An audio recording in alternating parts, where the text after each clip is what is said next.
Well, I want to thank everyone for coming. My name's Lindsay Litton. I am going to be your MC today. And for those of you who don't Mhm. know me, I started in real estate 10 years ago. I had one of the top producing teams in San Antonio, Texas, moved to Colorado, did that fun transition, launched an online referral network where we connected military families with pre-screened realtors all over the country. That's actually how I met Kimber, and have since sold both of those businesses and have transitioned into coaching and consulting full time. I work with amazing clients like Kimber. Kimber's one of my one-on-one clients. So Mhm. I'm really excited to be talking about Facebook groups, because Facebook groups is kind of, it was my claim to fame when I had the referral network. It was where we connected with our ideal client. We curated conversations, and that is where we got most of our leads. So this is one of my favorite topics. I don't know anyone else that does Facebook groups the way Kimber does, and she has got so much information for us. So I'm really excited to be welcoming Kimber. So, Kimber, you want to tell everyone a little Hey, bit about you? I'd love to. I'm an active duty spouse. And prior to my husband entering the service, we were, engaged, but we both had, thriving careers in Huntsville, Alabama, which is kind of like the little Silicon Valley of the South. A lot of space exploration happening in Huntsville. So he worked for NASA and I worked for a government contractor. He said, "Will you support me if I want to join the Navy?" And I was like, "Yeah, see the Navy, see the world, let's go." Little did I know how much that was going to impact my life. I was a very career driven person prior to becoming a military spouse. And after I became a military spouse, my career trajectory took a hard left turn. Moreover, my promotion capabilities dropped to about 1/10 of the opportunities that I had prior to going military spouse.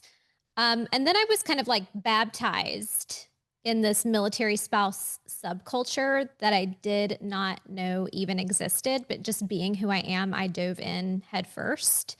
And I was young, I didn't have kids. My whole life was about what am I going to do next in my career? And that meant the most to me. And I looked around the room. I'm sitting at like a coffee shop at one of our military spouse meetups. There's 20 spouses there. Three of the 20 are employed. And I was one of the three who were employed. One of the other people employed was working for her father remotely, and the other person employed was working remotely as well. So, what did we all have in common there? We kept our jobs, but we were all remote. And I'm telling you, I was sitting in a room with CPAs, attorneys, every single type of profession. It was there. This was in 2018. So I decided to start a Facebook group to help military spouses find remote work. And since then, we've evolved into a huge talent community. We became a talent community offering direct hire staffing services and talent marketing services. We lease out virtual assistants to clients, executive assistants. I've got two jobs I'm working right now where we're looking for a $80,000 a year marketing assistant for a client. And then I'm looking for a CFO for a client right now as well. But I exclusively source from the military spouse demographic because my mission is to close the employment gap.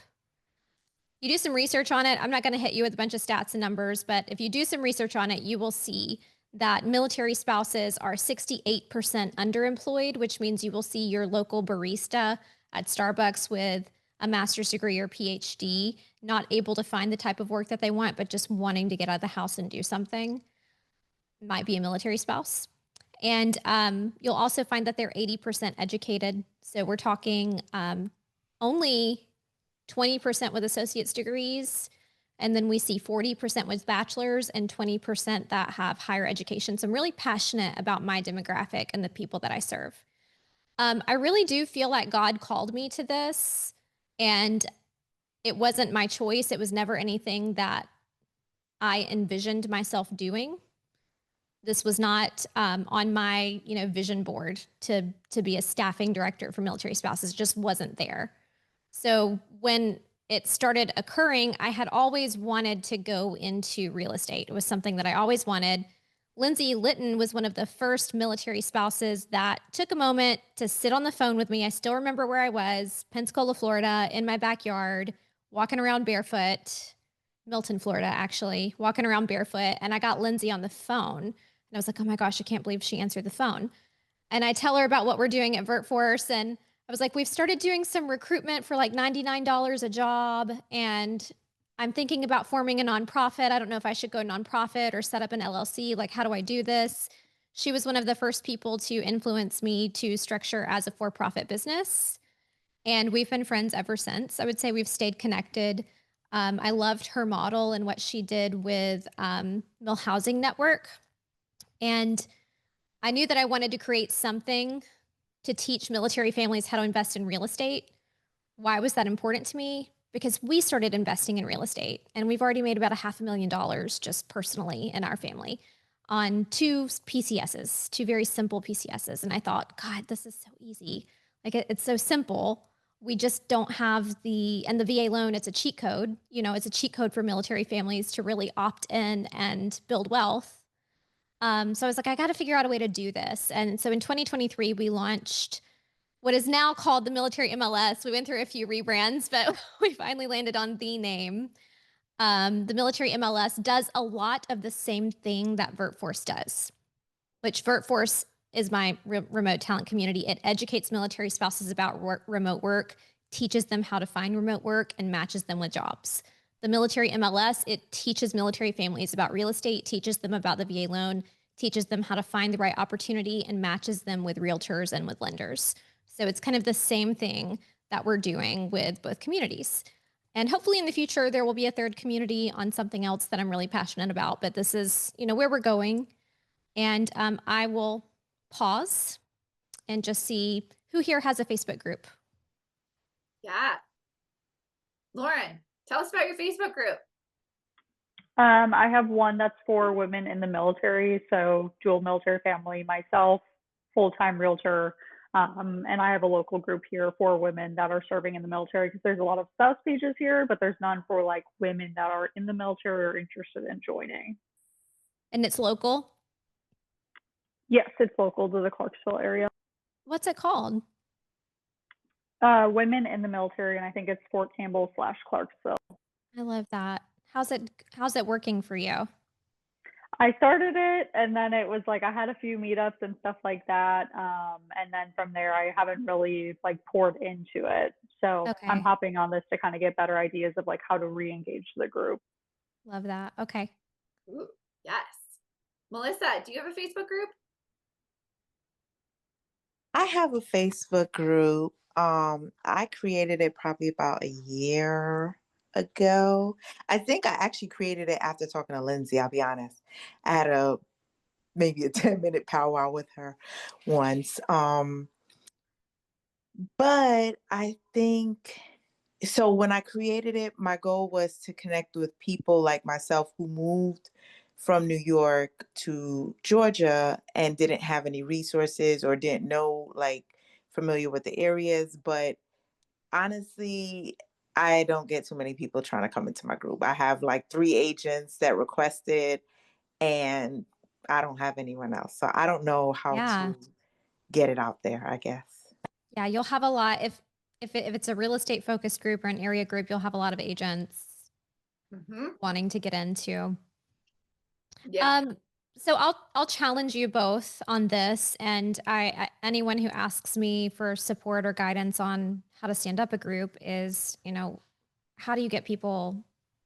How do you make it useful?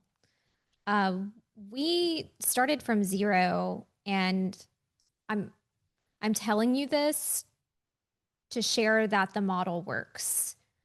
I think we're close to 90,000 members right now. We have attrition, of course. People come and go from the group. I have to kick people out of the group for being mean. So, it's an actual thing that you have to manage. But how did we actually get from 0 to 80,000 or 90,000, wherever we are? You have to find your value proposition. And for VertForce, ours was every Tuesday, I personally would sit on my couch for 3 hours and I would scroll every single job board that I could find that had a job listed with the keyword remote, and I would dump it onto the board. And so, I mean, onto the Facebook group. So we became known as the remote job group. And so to, I didn't need to recruit or tell people about my group. They were telling each other about it. So within 6 months, we had people who would come to us just because they didn't have to source the jobs themselves. They came and found them there and would just start applying. We were actually getting people hired. That's how companies found out about us and started calling to figure out if they could partner with us in a more, intentional way. Because people started getting hired and they were like, "How did you hear about us?" "Oh, VertForce." They're like, "What the heck is VertForce?" "It's a Facebook group." And then we had to do the shift from, "Wait, no, we're actually a company." And then I'm over here making an LLC, like trying to set that up on the back end. You just have to roll with it. And I'm like, "Oh no, we're a company." Um, so what is something that you can add to your women in the military group that they can count on regularly, consistently, that you show up that actually is meaningful to them? What if you had, something that you were giving like community discounts? Maybe you develop like 15 or 20 business partnerships and you release their discounts every week, or you release their value proposition every week. Then you need a couple of people on your side. You need a couple of people who are like, "This is Lauren's group and she's my best friend. So I'm going to go tell other people about this group. Like, hey, you need to join this Facebook group because every Tuesday they drop blah, blah, blah." You know, Lauren, let me ask this question. And hey, Lauren, we got two Laurens. Hi. no.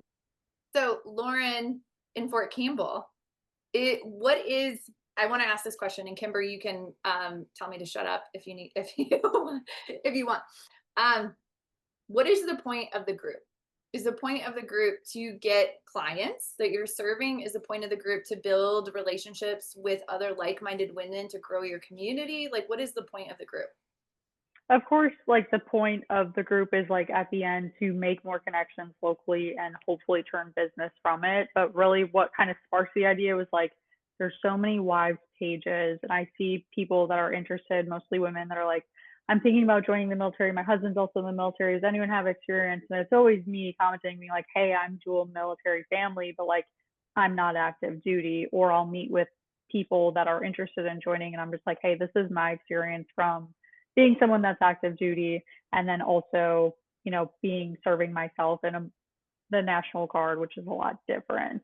So I did host, like, we did, I think, once a month meetups, and it was like mostly just me. And then eventually I got one of my friends to come. And then we had like maybe one person that wasn't part of the group come one time.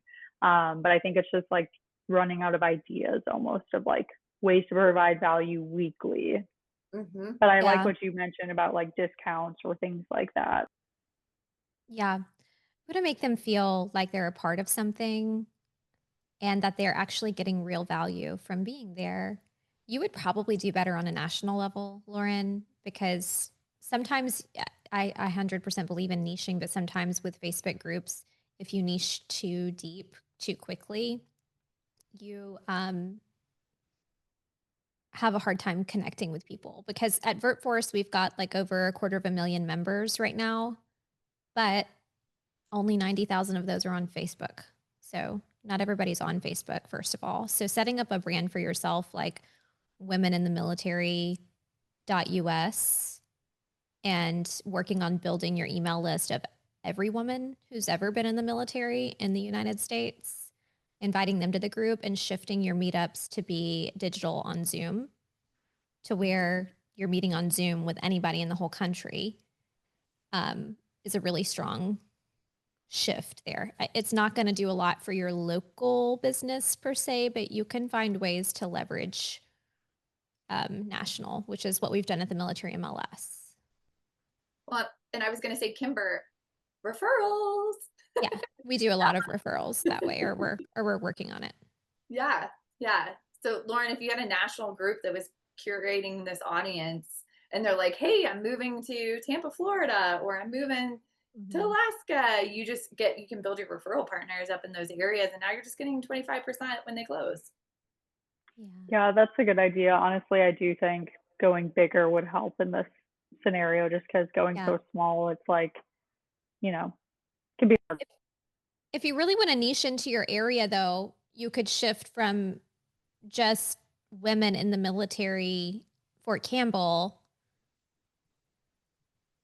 You could make it more of a social club, Mhm. is what I'm trying to say. And this worked really well for me at our first duty station in Milton.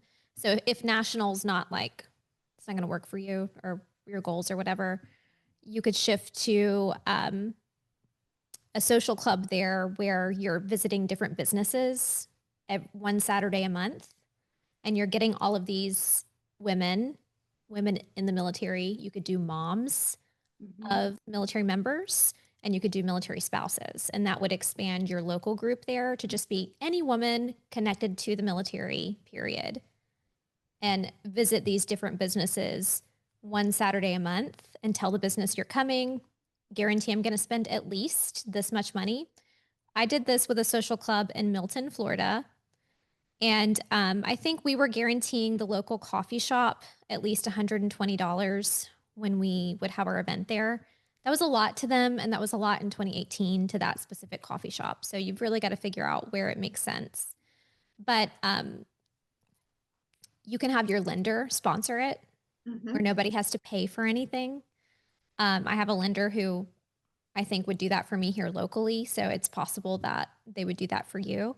But then it becomes more about we're featuring this business this week. You're at Lauren's social club.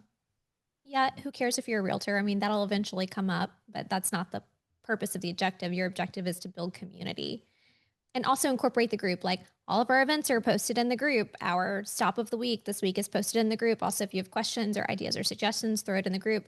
And then what I would do on top of that is allow there to be board seats because then you've got people having stake in the social club. When someone has their own stake in what you're doing, you can't really do much to stop it, you know?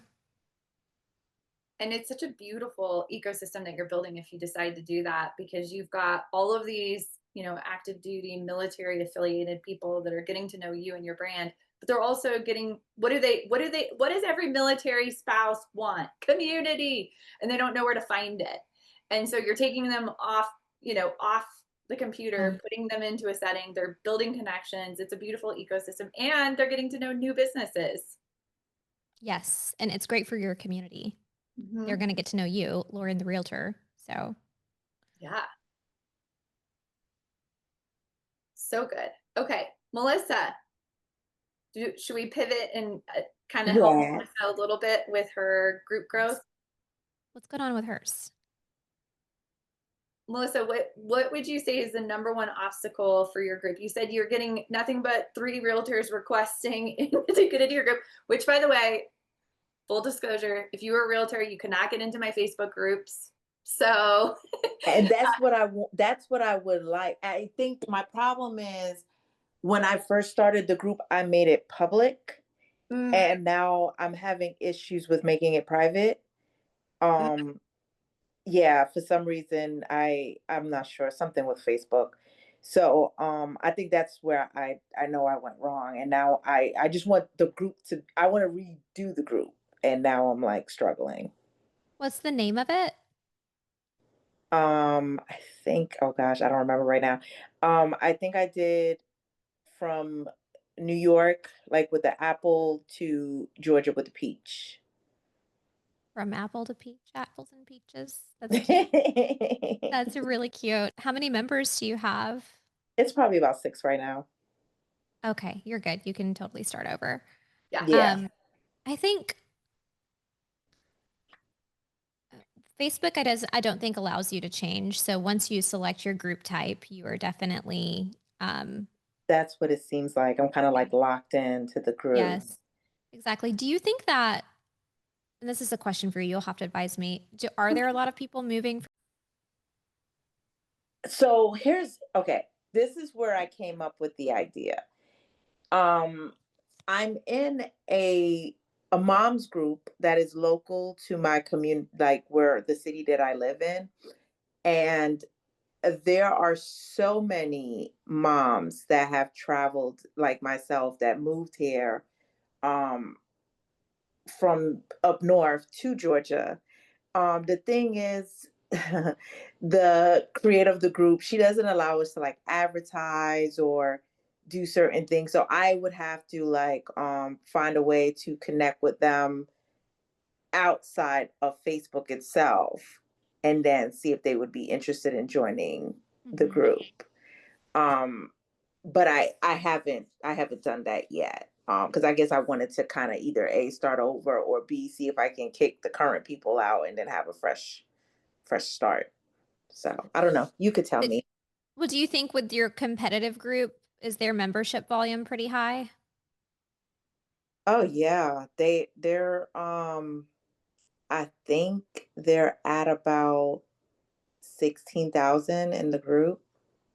And So that's specifically moving from New York to Georgia, or is it from the north to Georgia? no, it's the name of my city. So it's called my I live in McDonough, Georgia, so it's just called McDonough Moms. Um yeah. Okay. So it wouldn't be a competition, but she doesn't allow any type of like advertising, Sure. promotion, Why would business. she? Yeah, Yeah. exactly. Why would she? Yeah. It's her domain, it's her vision. So you'll Yes. see that a lot. And I think one of the things that I've learned is almost every single city group is controlled by a realtor right now. Mhm. So unless you have a value add to post in that group that is completely non-competitive to real estate, you can pretty much bank on not being able to have any post approved. So for example, my local group, Pensacola Military Spouses, owned managed by realtors at this point. It wasn't when I lived here in 2018, so I don't know when that happened. But what I will share now is I even have trouble getting posts about jobs and VertForce into that group now because I think they know that we have multiple companies and one of them is the military MLS. Mm, So they're the admins of groups, and you'll find this too. And your group is popping off. You're going to be paying a lot of attention to who your members are, and if you feel comfortable or not with that resource being shared, because a lot of people try to share in our groups resources that I'm not comfortable with, that I think are predatory, and I don't think are in the best interest of my community. So we don't let them post. And okay. then you have some people who just say, I'm not letting anybody post here other than me. And that's fine. It's their group. They built it. They get to do what they want. Mm-hmm. Um, Mm-hmm. so if you have a proposition for her group to share that would help you build an email list that has nothing to do with real estate, I would encourage you to do it. You know, you could post about volunteer work. I'm getting a group together to go volunteer to, I don't know, we're going to do soup kitchen Saturdays. And that gives you an in to Mm-hmm. talk to her audience and to build relationships with her audience. Okay. Um, that's non-competitive to her. Gotcha. With that being said, your group, I think my initial thought about moving from New York to Georgia, I don't know if you're going to have a big enough audience to build a thriving Facebook group out of that. So I would probably just do relocating to Georgia as the general topic. Mm-hmm. Moms relocating to Georgia or peachy moms, something similar, but not too niche on one state to one state because I don't. Got it. That's going to be hard to pull in a ton of people. Okay. Okay. That makes sense.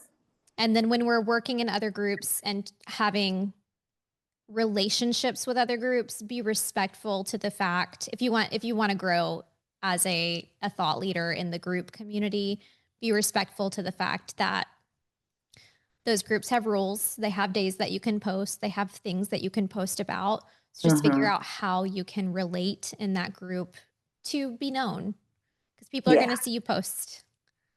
They're going to see you trying. And I wanted to add one thing. So, Kimber, and Melissa touched on this in her first comment, changing the group from public to private. So one of the things that, and I just want to throw this out there for everyone. One of the things that I personally do is when I start a group, it's always private because I want to utilize the 3 group questions to collect contact information upon coming into my group. And that key piece is the reason why I grew my database by 40,000 people when I owned the referral network. So you have the ability to use, and anyone can stop me and say, oh, this is boring, but I just want to throw this little gangster tip out there. Make the group private, utilize your 3 questions to collect contact information. You don't want to use 3 lame questions like, what is your first name? You need to use questions like, hey, I have this free resource and I'm happy to email you. What's your email, right? So this goes back to the value. What is the value for your group? So if it was Lauren's group and it was, our top 10 discounts for local folks, stick your email in and I'll send you this PDF, people are going to give you your email. The other thing that we used to do is ask for phone number. So getting phone number is a little harder. One of the things that we would do to entice people to get their phone number was like, hey, we're going to do a monthly giveaway. Give us your phone number and we'll text the winner. That was a way that we could get their phone number.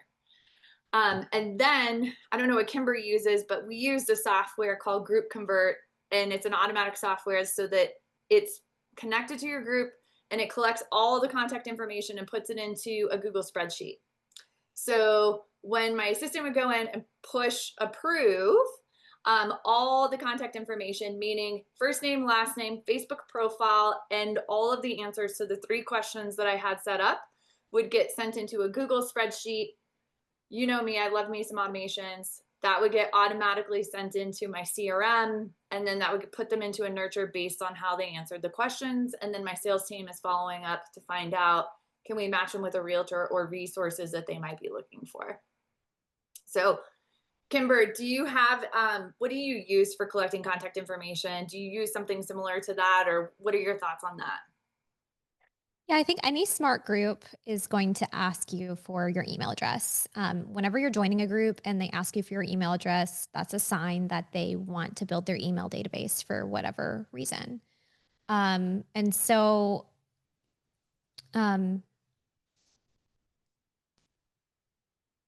I like that Lindsay says we're going to send you this free guide in exchange for your email. I think that that's important. Our value add there is you get instant access to our job alerts, our email-based job alerts when you provide your email. We don't use a software, so I just sent to Katie. I was like, hey, can you look up Group Convert to see if that would make that easier? Because right now they submit their questions. They are manually reviewed. All of our members are manually reviewed. One of the things that's important to our community is we have to validate that everyone is military connected, because companies trust us to find military connected talent. So we can't really afford to have any misfires on that. So everyone's manually reviewed, and then if they provide their email, they're put into our CRM system. And they do actually get instant access to our job alerts. So they usually start getting job alerts as soon as the same day. So I think that's, all of that's really well said and smart. That's the foundation. I think once you have that foundation in place, I would caution you not to turn on auto review, because Facebook will be like, I can automatically add members to your group for you. But that's a really big way for you to lose out on the data that's actually coming in and the answers that they're providing to your questions. Because other questions you can ask are like, when did you move here? Do you have an upcoming move in the next 6 months? Or when do you arrive in Georgia? When are you thinking about becoming a Georgia peach? These are things that you can ask. And then depending on what the answer to the question is, at VertForce, some of the questions we ask are you already employed remotely? If so, where? That tells us, hey, there's another employer that hires military spouses in a remote capacity. We could go grab their jobs. And at the military MLS, do you have an upcoming move coming? Every single new member at the military MLS gets a welcome message personally sent from our concierge, our group concierge, in which we ask, what's up? Can we help you with anything? At VertForce, when we were smaller, every single VertForce member would get a message, but we can't do that at scale anymore. We're growing by up to 2,000 new members a month right now, so we can't do that. So now we have an automated post in the group that indicates, welcome to the group. Here's what you need to know. Here's your new member orientation class. So with that group, we've scaled so much that we have monthly new member orientations, and we invite all of our new members to come to Zoom, and we talk to them about how to use our ecosystem. Of course, our company is 8 years old now, so I don't want to say that and you think you have to duplicate that. We've been doing this for 8 years at this point, and that came much later in the process. Kimber, one thing that I think a lot of people have questions around, and I want to say hi to Lana. Lana, hey, thanks for joining us. Hey, Lana. Engagement in the group. How do you get folks talking, engaging, asking questions so that it's not just Kimber showing up and posting all the time and nobody interacting? Yeah. You have to find a topic that people care about, which is why I caution you on making a group just about you being a realtor in a specific city. It goes back to finding what individuals care about. And like for Lauren, individuals in your area probably care about getting out there and getting social, maybe getting involved in their community, maybe. Melissa, your group kind of sounds like people who care about what it's like to be a mom in Georgia, not about real estate per se. Yeah. So that's one of the challenges that we're having right now at the military MLS, and we're trying to figure it out. But at VertForce, it's been pretty easy for us to say, this is about remote work. If your question is not about remote work, it doesn't really belong here. But if you have any questions about remote work, drop them. You will know that you have found the topic when you get the same question asked by 10 different people a month. And that will happen. You will have the same question asked by 10, 20 different people every month. Where do I find remote work? Where can I? And that's kind of the beauty of the system, is that it at some point, someone has this question and your group is going to be able to answer it. And your group needs to be known as the group that can answer that question. So I'm a mom moving to Georgia in 6 months. Where can I find the best school for my kids?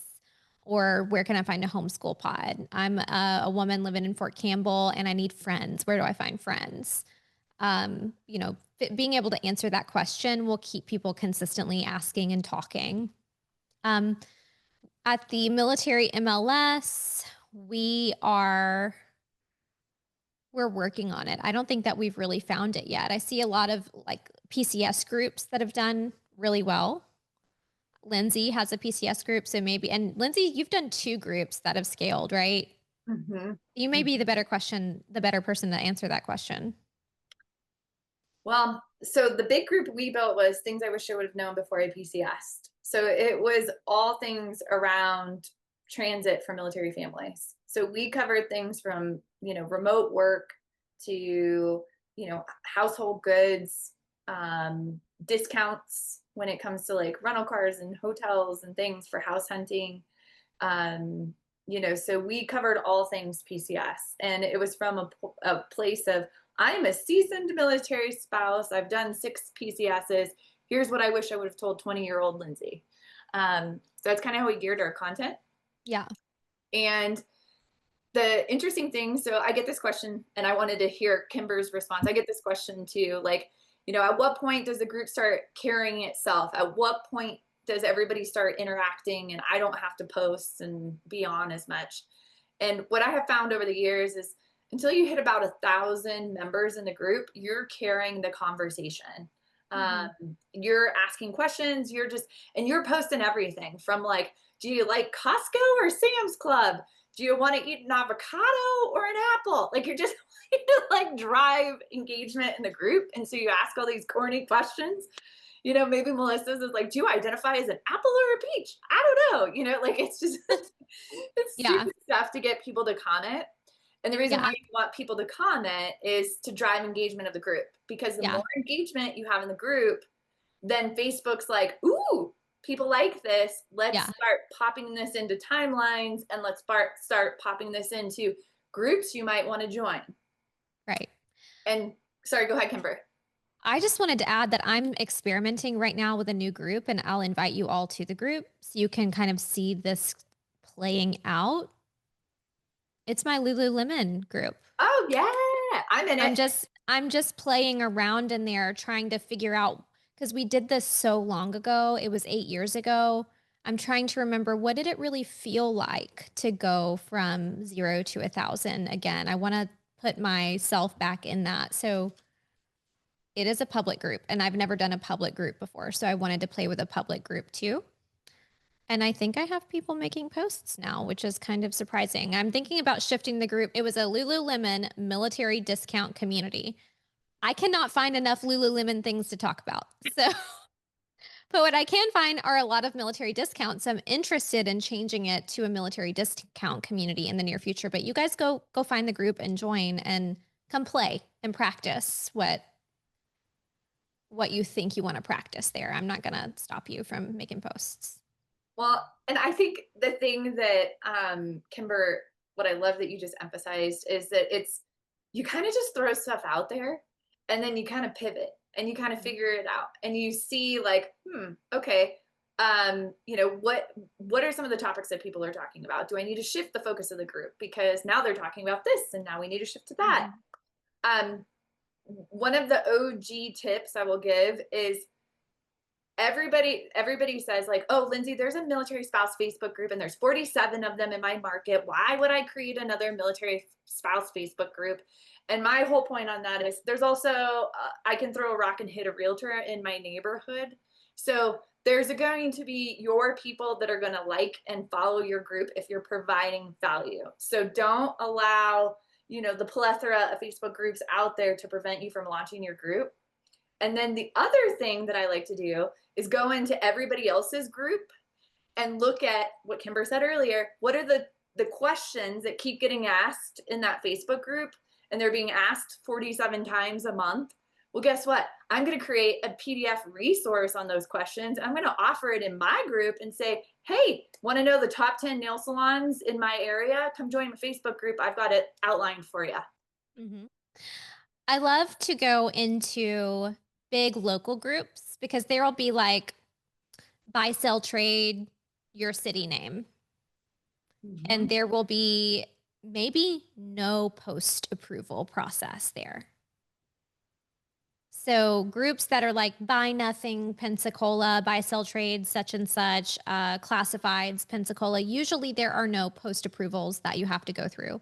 At least I saw that a lot in Jacksonville. and Pensacola, I see more post approvals. But what I like to do when I'm trying to penetrate a market, especially if I have a job and they're like, I have to hire in this city.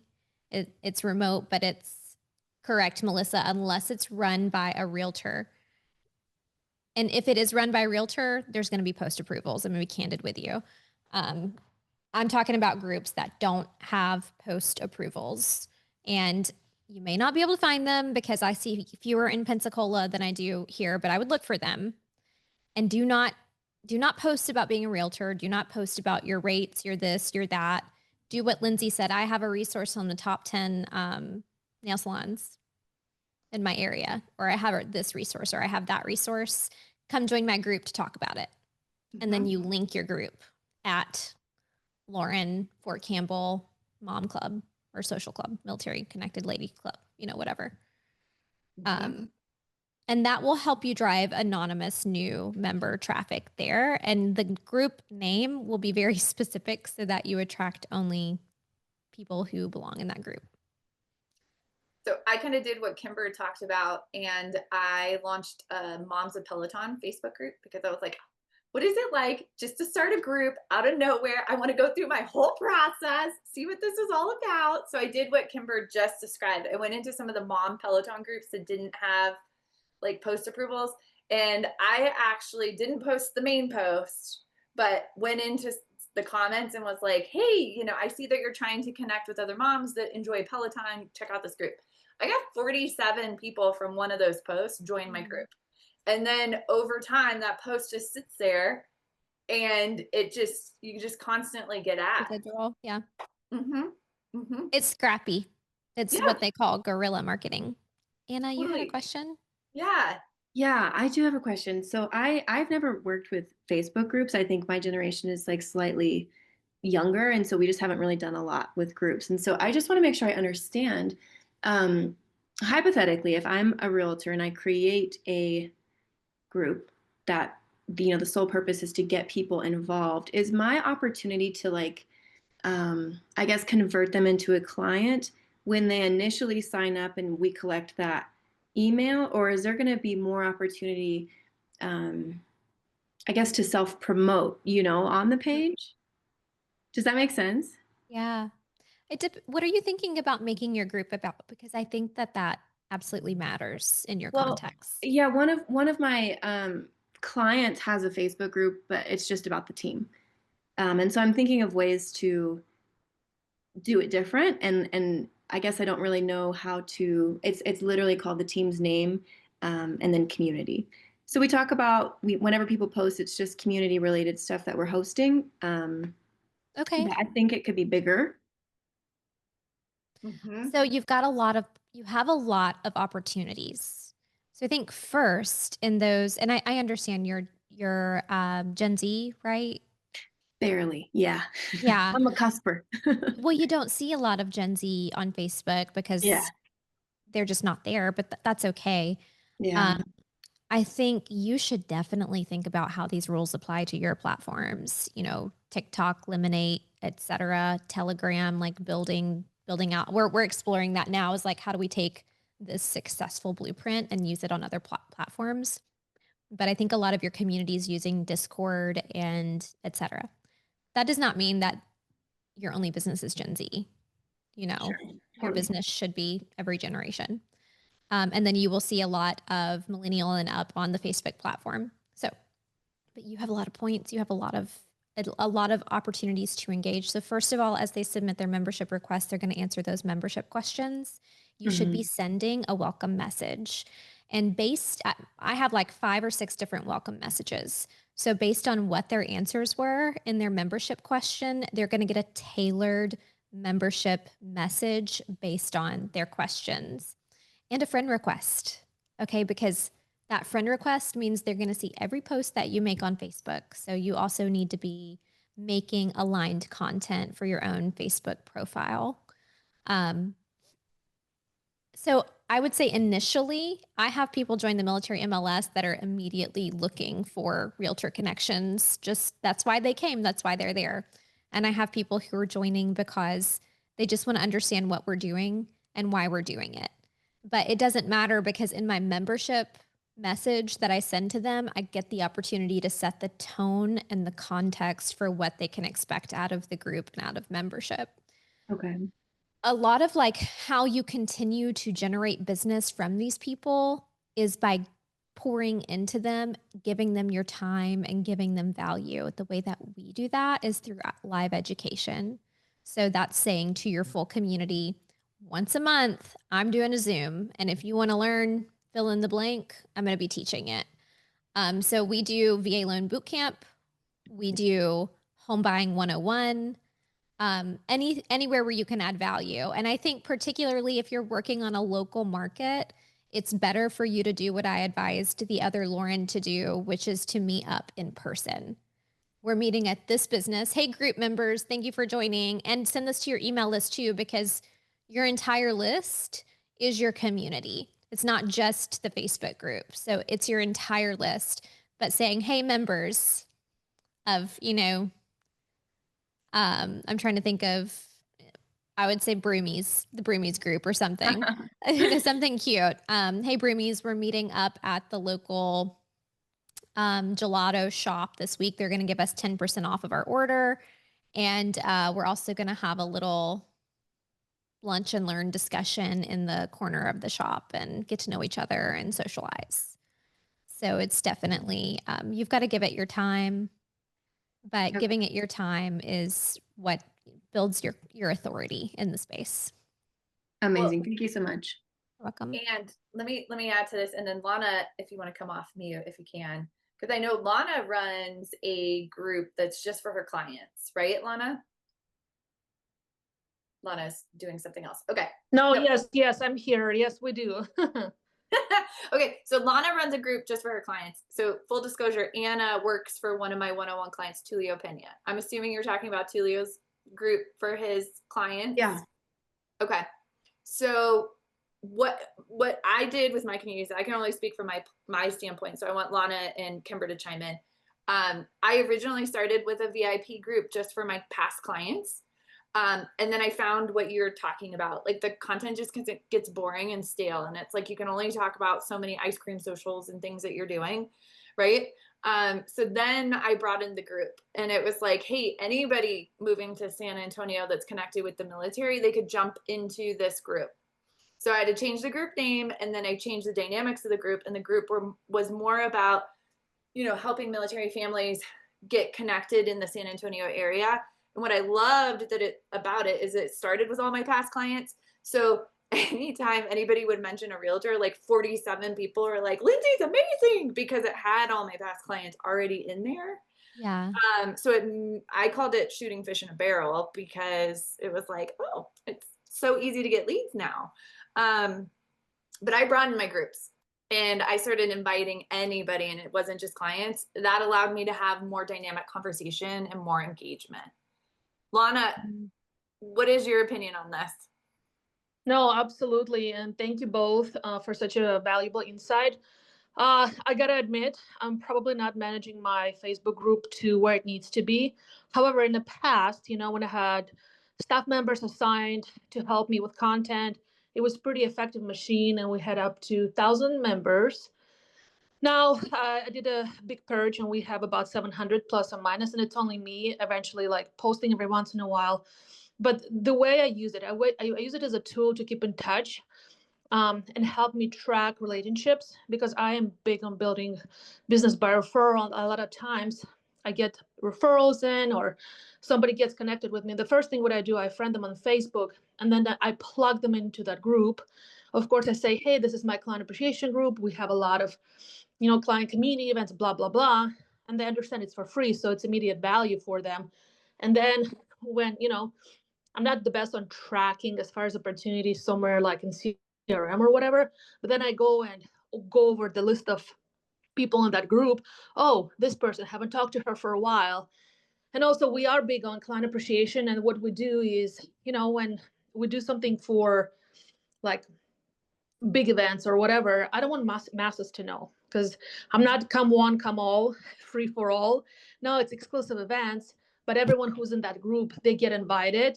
And the reason why I love it so much, it's a straight line strategic marketing just to these people. Hopefully, Lindsay, that answers your question. Yeah, because I think it's important to illustrate there's no one size fits all approach to this. And that's why I wanted to get Lana's perspective. Kimber, what's your perspective on it? Which part? All of it. If you were a real estate agent, which you are, would you keep it as a closed group for past clients? Or would you like open it and broaden it up for anybody that wanted to buy or sell in Tampa? Well, I've not done either. Mm. So if I were going to start, I don't see the value for me in having a closed group for clients. I'm not saying that Lana's or anyone else's purpose for that is not valid. Oh, yes, I do. I do. Because we're setting up a group right now for MMLS Inner Circle, and that's anyone who's done business through the MMLS. So Inner Circle is just something that we're working on. I don't think it's going to be a group. We're trying to figure out if it's going to be a special, unique email list that gets a unique user, that gets a unique newsletter every week, or if we're going to do like a Telegram group, or what. We're trying to figure it out. I'm going to tell you this. And I think the whole conversation we've had today for me has been groups 101. I'm itching to go deeper with you, like 102, 103, and how to really lift the hood of the machine and get your tools out and change out parts, put in aftermarket parts and stuff like that, but I don't think we have time to get there today. I will tell you this, one of the things that we have been working on for the past few years is going deeper. I think we've seen other people who are, friendly power partners in the space that are going as far as building their own apps and developing their own software and tools. But I'm going to tell you how incredibly difficult it is to migrate an audience to user adoption on a new app or system or tool. So the best thing that you can leverage is what people are already using. So Signal, WhatsApp, Telegram, going deeper into pulling them into instant comms, because Facebook is kind of getting into this space where you have to be a power user on Facebook to log in, check your notifications, move to the group that you want, and see, and you're almost fighting for attention there. So the best thing that you can do is build your Facebook audience, but then you need to go a step further and set up a private Telegram group, a private WhatsApp group, where when you send a message there, it pops up as a notification on that person's phone, not like something they have to log into a social media app to check their notifications and search and decide whether or not they want to read it. So anyway, I do see the value in having all of your clients in one space.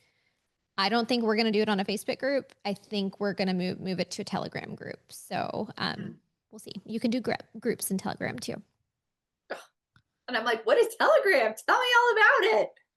I just learned about it. You guys, technology is moving so freaking fast that I can't keep up. So it's like every day when you turn on, you go read the news, like what's available and how can you use it, and la da da da da. It's a lot. It's a lot. You got to pay attention. I know. I can only speak for myself when I've gone down the rabbit hole of building my own custom chat GPT bots and AI things and figuring out how to connect it here and there and zap stuff here. So yeah, it is a black hole. Other questions? I know we've got Kimber for 4 more minutes. So I want to give everyone an opportunity to get any burning questions they have out. Melissa, Lana, Anna, anything else we want to cover today? I love the idea of going deeper on this conversation because you know me, I can nerd out all day long over some Facebook groups. So maybe we do an encore. Questions? Lana says, this was so good. So good. Lana. Yeah. Okay. Well, I will just say, Kimber, is there any lasting words you want to close us out with before I wrap us up? I welcome you all to join any of my groups on social media to kind of explore and see how we're doing it. And you can also follow me on LinkedIn. I'm Kimber Hill on LinkedIn, and Kimber Hill, Male Spouse Bestie, on like social media, Facebook, Instagram, TikTok. Sweet.